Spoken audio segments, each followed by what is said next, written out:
Alright, I got a new one here for you guys. Might help you out. How many of you have this problem? It gets irritating. So, you've got your parallels, okay? You got them sitting down here. And maybe you're cranking the vise in or out. And your parallel always falls down. Drives you nuts. So, you also reach for your air wand and blast the chips away, and it falls over. So what do? Well, you can reach for those elastic bands. They work. They hold them in place pretty good.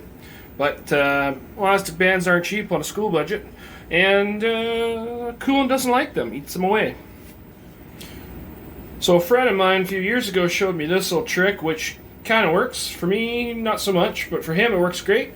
Just take a nice little coil spring that's a little bit bigger than the parts you need to machine, and then you can place that in there, and then as you tighten it up, the parallels will stay there pretty decent. Problem is you got to have a whole bunch of coil springs that are different sizes, and I don't have that. Plus some kids like to crank up on the vise to the point where the spring gets all cattywampus and shoots out of there, and we don't need that either. So this is my solution to the problem, and I think it's a very elegant and cheap solution. We're going to use one of these. So this is just a piece of strapping that comes on a lift of lumber or whatever, and bent, but because of the way the material is, it's kind of like spring steel. Not quite, you can bend it, but it's still got quite a bit of flex, will return. And I can just cut, I don't know, 3 billion of them out of one big lumber strap. And once you get everything in place, which is kind of hard with one hand and a camera, you can get that positioned. Once you tighten this down, it'll stay centered.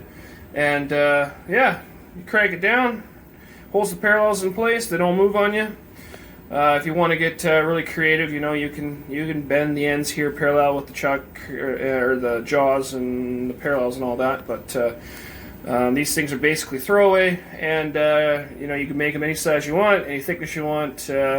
So they work pretty good, and just, you know, try to avoid machining into them. And Bob's your uncle. So hopefully you can go out and make yourself a whole bunch of these nice little parallel holders, because I mean, you could buy the fancy dancy ones from the catalog, but who's got money for that, right? So anyway, talk to you later.